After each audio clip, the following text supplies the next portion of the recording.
My name is Nathaniel. I'm from Aurora. I go to school here at CU Boulder. I'm an engineering major.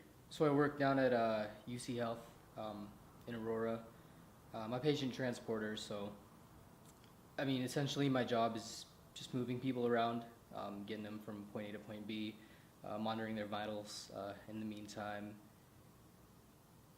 Patient hospitality is kind of a number one thing we do. So we all essentially have the same jobs. It's not really a collaborative workplace in the sense that we kind of get together and do these tasks together, because a lot of the time all this stuff can be accomplished by just one transporter. There's some jobs that are special cases where you need more than one. But I'd say the amount of time I spend with my coworkers is pretty minimal. The thing about the system we use is we don't really have a way of determining who gets the jobs. This was, I think, a few months before I got hired, but there was a call from the emergency room that a woman had just come in and her water broke and she was about to give birth. So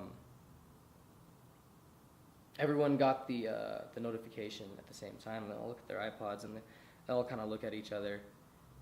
And of course, none of the guys want to pick up the job. They're like, well, what if the baby comes out in the elevator or something? I have to deliver it. What am I gonna do? And she's like, guys, you're all trained in how to do this, but they all kind of looked to her to pick up the job, and she kind of didn't want to do it either, but she was like, whatever. And I think I've gone comfortable with the idea that one day I might just have to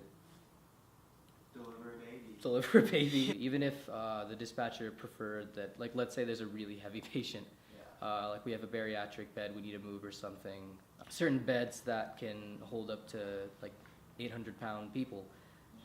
They're really big beds. They're really hard to move. Even if the dispatcher preferred to have someone bigger or a man do the job or something like that, they don't really get a say in it. It's just whoever takes the job. Having said that, though, I think a lot of the time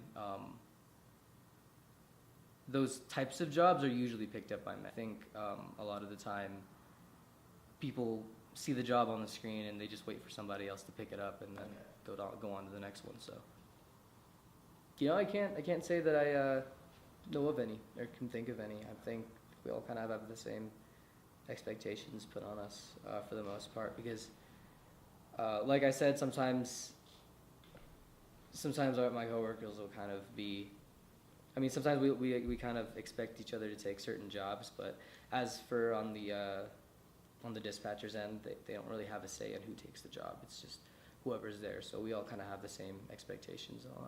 So I'd say a majority of my coworkers are actually female. I think a majority of hospital work honestly falls on women who I think society views to have more of a nurturing nature. When there's a certain job I have to do that I've never done before, I don't know how it works or something, I'll usually ask a female coworker.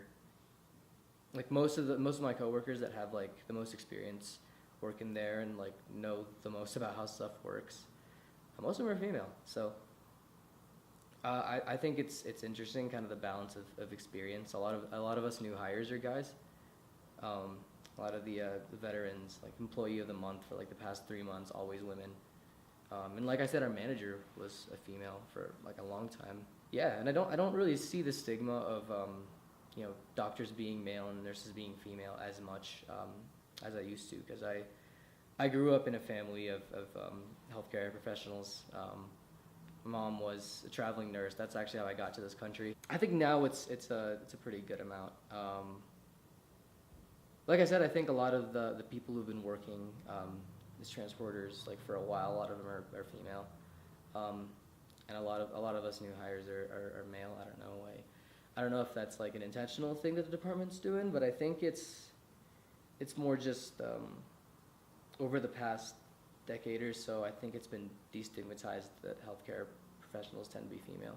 When you're in this line of work, you're seeing people at their most vulnerable, and sometimes they're defensive, sometimes they're very kind of shut in. They don't really want to talk to you, and other times they really just need somebody to talk to. I don't know. It kind of gets you thinking what people are thinking when they're that vulnerable, we're in that position where they don't know if they're gonna see the next day, And I think I've been people's last conversation several times, and that's probably the heaviest part of the job. That's probably what I take home with me most.